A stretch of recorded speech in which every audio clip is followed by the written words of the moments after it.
Welcome back to Sissy Maya. Make sure to subscribe to our channel to never miss an update.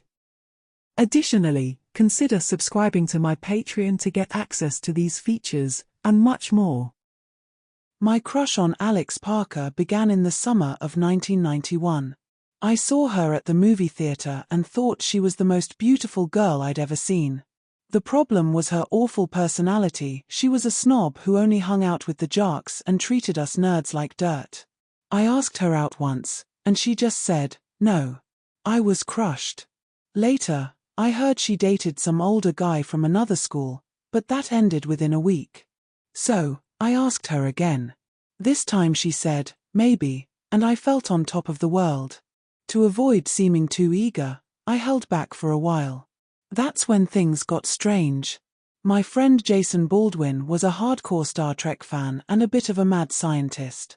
He was obsessed with the idea of jumping between dimensions. He believed he could send small objects into other dimensions but not retrieve them. To prove his theory, he showed me a small American flag from his dad's desk. After firing his interdimensional laser pointer at it, the flag's design changed into a Nazi flag with a huge swastika, a terrifying alternate reality. The object itself hadn't physically changed, only its essence had shifted. For example, a chipped corner remained the same, but the meaning of the flag was completely different. Meanwhile, I became the towel boy for the basketball team, and Alex became the team manager. Everyone said she took the job just to be near the sweaty jocks. I agreed but denied joining just to get closer to her. After another home game loss, I decided it was time to ask Alex out again. She wore a cute school-colored outfit, white tights and a short red skirt. As I walked toward her, I bumped into Jason. "Are you going to ask Alex out?" he asked. "Yeah," I said, nervous. "Wish me luck." He pulled out his pointer from his pocket. "Here's a good luck charm."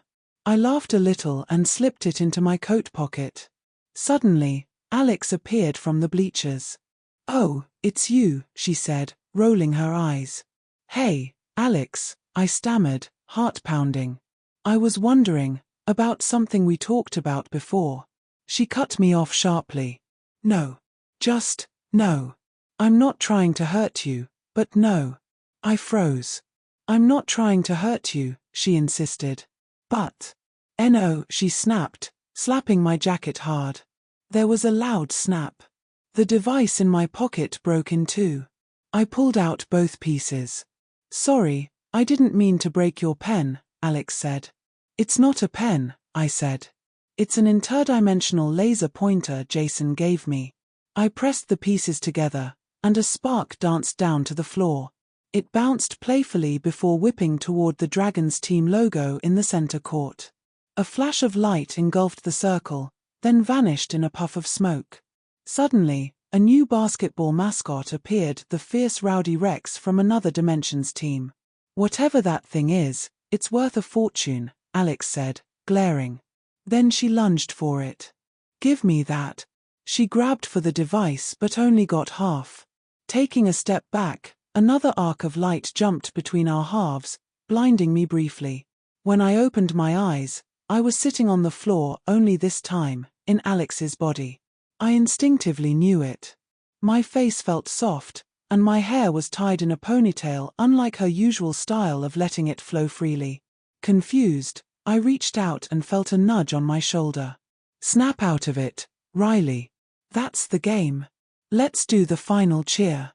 I looked up and saw Brooke, one of the friendliest cheerleaders I knew.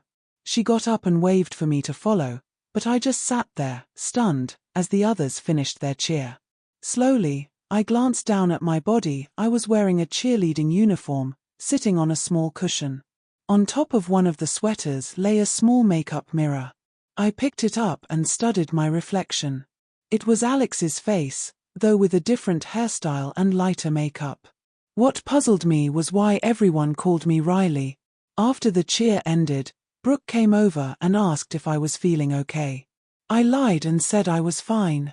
Then the team marched past, shaking their pom-poms and cheering on the players. I nervously grabbed mine and shook them with forced enthusiasm. Suddenly, I spotted my own body among the basketball players. There he was, walking toward me in a basketball uniform. It had to be Alex. If I had her body, then she must have mine. He stopped and stared at me, not looking happy. "Alex," I said, "I'm sorry. I didn't mean for any of this to happen. I don't know how it happened, but I'll do whatever it takes to fix this." He smirked, looking at me with my old eyes. "It was just a little fight, Riley. I'm not really upset." Then he kissed my cheek and grinned. "Cheer up," he said, walking away. It wasn't exactly Alex, but whoever he was responded to her name, and apparently, he was dating me. I glanced at the scoreboard. Our team had just won. Definitely a different dimension, I thought. Then I saw my mother in the crowd, which was strange. She never came to games. She approached as if nothing was unusual. "Well," she said, "we'll just have to wait for Jim to finish in the locker room so you two can decide if you want to do anything tonight." "Sure," I replied, confused. "Something's wrong," she said softly. "I can tell when something's bothering my daughter." Daughter? Me? This had to be another dimension. I must have been transported to a reality where I was born in Alex's body. I remembered my mother telling me that if I had been a girl, my name would have been Riley. I also heard that Alex's parents had hoped for a boy. This wasn't Alex's personality from my dimension. The guy was actually kind. I wondered what had happened to Alex's mind. I had her body but was still part of my own family. Looking up, I saw my old body talking with Alex's parents. It all made sense now. I was in a dimension where our souls had switched bodies at birth. Everything else was the same, but this was how life might have been if I'd been born with Alex's body. Alex was now Jim in this world. The strangest part was that we were dating each other. As a girl, she hadn't seemed nice, but the male version was pleasant. He was a talented basketball player, which I'd never been interested in, and I was a cheerleader, something Alex wouldn't have done. It felt perfect. Jim came over and asked if I wanted to grab a bite to eat. I agreed but needed to change first. I took off the cheerleading uniform and prepared to put on clothes more fitting for this dimension. Since the girl who used to wear this body must have been me here, I figured her taste would match mine. I found a locker with the name Riley and tried my old combination 3 times. It didn't work. Back outside, I told my family and Jim I'd forgotten it. Luckily, Jim's dad had a hacksaw, and I used it to cut the lock. That solved the problem. Inside the locker was a red duffel bag with a neatly folded pink dress. I set it aside, then removed my sleeveless uniform top, canvas shoes, and white socks. When I went to take off the skirt, I felt around the back for the button and zipper but found them on the side. I realized some cheerleading skirts had side buttons, a detail I'd never noticed before. I took off my sports bra and saw Alex's, my bare chest for the first time. It surprised me how loose they felt without support. I found a regular bra in the bag and put it on. Standing before the mirror, I felt a pang of guilt for inhabiting this beautiful body. But after a few moments, I accepted this dimension as my new reality. This body was mine now. I pulled on the white tights from the bag and slipped into the pink dress. My feet fit comfortably into white dress shoes. I grabbed my purse and folded up the cheerleading uniform to put it back in the bag. I decided to leave the red and white ribbons in my ponytail, even though they were part of the uniform. When I came out, Alex was waiting patiently. As a girl, she'd always been the type to drink, but here, he didn't touch alcohol at all. Instead, we just went to Burger King and hung out. He didn't try to kiss me or anything, which was a relief. I was starting to feel uneasy about the whole situation. Sitting there, I thought about how I used to fantasize about switching bodies with Alex, but now I was living it. It wasn't just a swap, it felt like a dimensional shift. I'd always seen the idea of being inside her body as a kind of respect. Despite her less-than-stellar personality, I admired her enough to want to experience life from her perspective. Most guys see a pretty girl as an object, but I wanted to understand her as a person, an individual.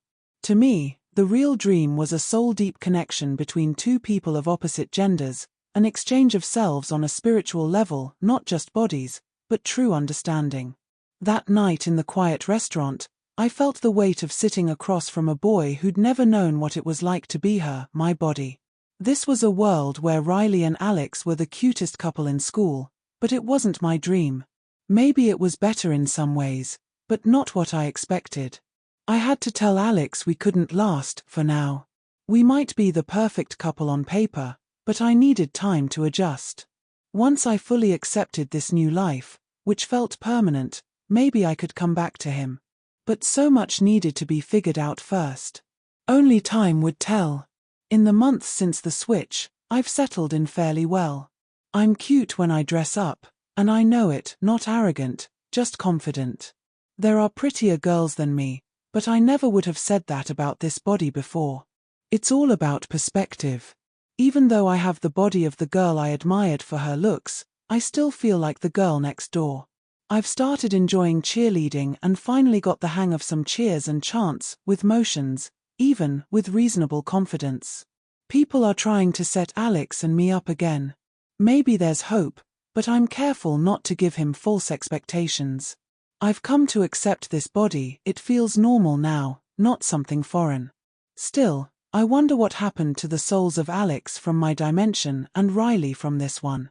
I hope Riley has my body, which would make her appealing to me, a soul so close to mine, understanding both genders, yet still opposite mine.